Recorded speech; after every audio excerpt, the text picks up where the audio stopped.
Les jours passèrent, et Théo devint une étoile montante du cirque. Chaque soir, le chapiteau se remplissait un peu plus.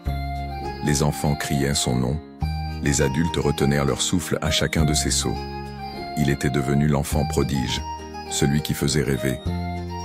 Pourtant, à l'intérieur de lui, quelque chose commençait à se fissurer.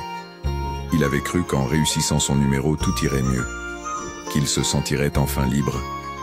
Mais une autre pression prenait forme, celle d'être parfait à chaque représentation.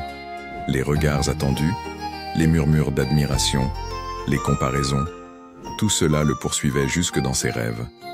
Un soir, après une répétition difficile, il s'effondra sur la paille d'un box vide, les mains pleines d'ampoules, les muscles tendus. Miguel le trouva là, le regard perdu. « Tu veux savoir un secret, petit ?» dit le vieux clown en s'asseyant à côté de lui. « Les chaînes les plus lourdes ne sont pas celles qu'on voit. » Théo tourna les yeux vers lui interrogatif.